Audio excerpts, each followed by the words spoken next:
talking about Penny Dreadful Season 1, Episode 7, Possession, as dictated to us by the tarot.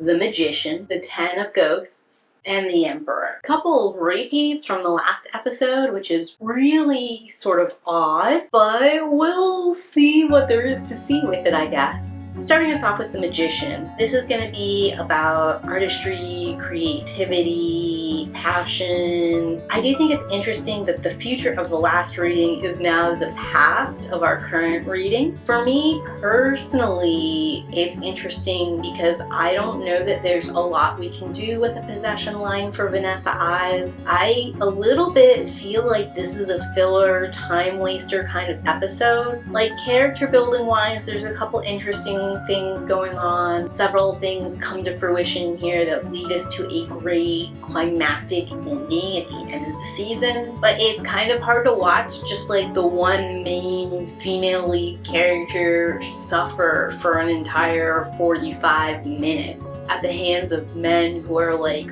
tying her down and holding her back. That said, there are a couple legitimately creative things that happen in this episode that kind of like did take me back and surprise me. For example, when Vanessa comes to and seems to be like in possession of her own rational senses and Ethan Chandler is sitting next to her and they have a conversation. It seems like really sweet and heartwarming, and then towards the end of it we realize that Ethan Chandler is actually not who he says to be, and it's the evil manifesting in a form that Vanessa Ives is familiar with, similar to how the evil manifested as Sir Malcolm in Closer Than Sisters. The echoes there are really interesting because I would say that Sir Malcolm was sort of like a childhood hero to her, someone that like brought a lot of joy and closeness in the family, maybe even someone she felt like she had a special connection and relationship with because their families had a special connection and relationship, and he's like the patriarch of the family, so in theory he's the one that's kind of like allowing all that to happen. So far in season 1 of Penny Dreadful, Ethan Chandler and she have had like a very special connected relationship too. Not romantic, but definitely like tender, loving, friendship kind of vibes going on between the two of them. It seems like both of them see hidden depths in the other person. So having a scene where the two of these characters are actually connecting and then finding out that it's like a betrayal and the evilly using that which you value and trust most against you is really like very horrifying and did take me back. Like, I was legit surprised. And then like towards the end of the episode when they've decided that Vanessa Ives is beyond saving, her body is shutting down and they're gonna give her last rites and let her die like she's been asking. The climactic scene where Ethan Chandler actually takes over and says the prayers in Latin and exorcises the evil and brings her back to herself. Like, I had no idea Ethan Chandler could do any of that. They don't talk about it or elaborate on it at all, but I do wonder what it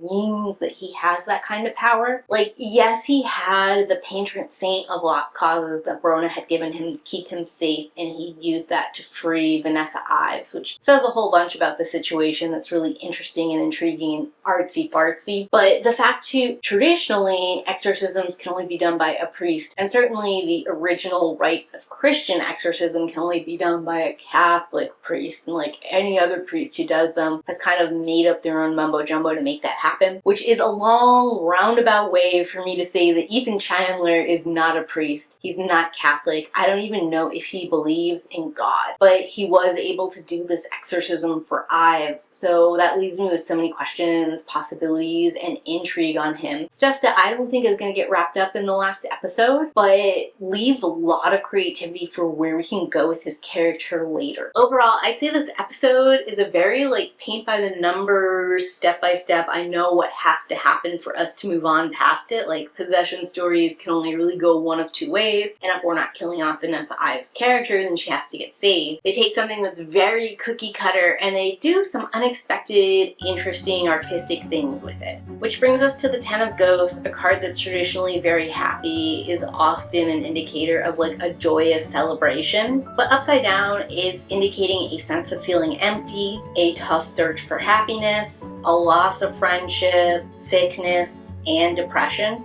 All of which is spot on for what's happening in episode 7, Possession. Because obviously Vanessa Ives, what makes her her, has sort of been hollowed out, and this like evil force or possession has kind of taken over, is controlling her, giving her knowledge that she otherwise would not have, saying these cruel and vicious things, performing feats of strength and athleticism that I think maybe the human body can't even do, period, like when she's clinging to the wall, let alone Vanessa Ives being capable of doing such a thing. The fact that this possession has already been sort of linked to mental illness and depression in the sanatorium in Closer Than Sisters, this card sort of like harkens back to that. Not to mention that Vanessa Ives is like in there and trying to fight and retake control of herself and like force the evil down. How much stronger it is than her, how much it has full control of her, how she thinks she's broken away and is talking to Ethan Chandler only to find out that it's actually the evil and this whole thing is in her head. Like, all of that's a massive depression, massive letdown kind of moment. As far as like betrayal, loss of friendship, questioning other people's motives and your relationships with them, certainly there is the overall question of whether or not Sir Malcolm was trying to protect Vanessa Ives by sending her off with Dorian Gray, or whether or not he knew that attraction there would lead to something untoward and that would like release the evil within her and give her like stronger intuition, stronger sense of sight, a closer connection to the master that she might be able to utilize to lead them to Mina, even if it destroys Vanessa in the process. You know, truly, I don't know that we ever get an answer to whether or not that's Malcolm's intention or whether or not that was just like a byproduct and he was trying to take advantage of what advantages there were to a shit situation. But that duality in him, the fact that he might have intentionally prolonged this possession when he could have put an end to it way earlier for his own benefit, is definitely possible. And I feel like it's strengthened by several of his actions and several of the things that he said both for this episode and after this episode to Vanessa. All of which leads us into the Emperor, who's a character that shows like a strong male role model, male leadership, taking charge, taking responsibility for things kind of vibe. We did see him as like an undercurrent for motives in the last episode's tarot reading, and here he's like the final boss of this episode. And I think that's actually really interesting because in last episode, cards spoke a lot about Sir Malcolm, and I do think in the start, Sir Malcolm was talking about the group coming together, all of them standing vigil, helping Vanessa Ives fight, keeping her alert, all that kind of stuff. And each one of the men in their own way is taking on like that patriarchy, fathership, parental overseer kind of role when it comes to Vanessa Ives. Like Frankenstein is seeing to her medical needs and making sure that she's hydrated and that she's sedated and that she's tied to the bed so she can't hurt herself or others. Ethan Chandler is there and trying to give like her spiritual strength to keep going and to fight and to struggle and overcome. But through the process of this episode, I think we see some of the corruption of Sir Malcolm specifically, where he's showing like that controlling, dominating kind of motion. And we start to question his motives for taking charge, his motives for leading people. And through that, we see Ethan Chandler sort of like stand up and take over the leadership role, show that he actually cares about each one of these individual people. And in this specific instance, Miss Ives and what she wants to do, what she thinks she can manage, and making sure that she's not being used or put through unnecessary suffering. And that's when he like steps up and into this role to get the priest to do last rites, when he decides they're going to let her die because that's what she wants to do. And when the priest comes to do last rites, and there's a huge shenanigans where she like bites a piece out of this priest and like gets out of her restraints, and it looks like she's gonna cause a muck. He's the one who sends everyone out of the room, who corners her. It looks like he's gonna shoot and kill her for a minute, but then he takes even further control. Like, he digs within himself. He takes the responsibility. He uses that necklace he's wearing, that's the patron saint of lost causes. He speaks some Latin prayers, and he like actually exorcises the evil out of Vanessa Ives and returns her to herself. And like, by taking on that leadership, that controlling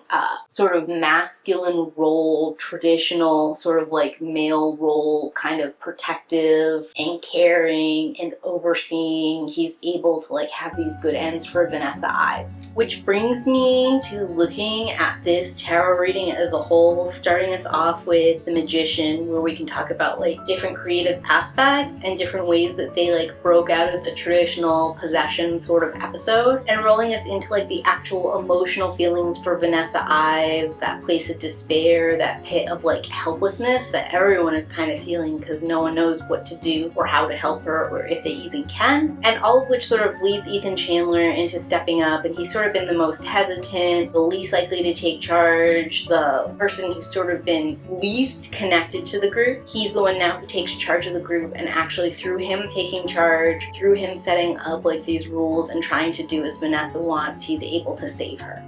So that's going to be my reading for episode 7, Possession, the penultimate episode. Next time we get together, we're going to talk about the season finale. And there are so many interesting things we could talk about that have been set up since the beginning and get like a nice juicy resolution in episode 8. But until then, talk to me in those comments down below. What did you think about this reading for this episode? Were there any like scenes or tidbits or details I missed that you want to bring to my attention? And as always, keep reading.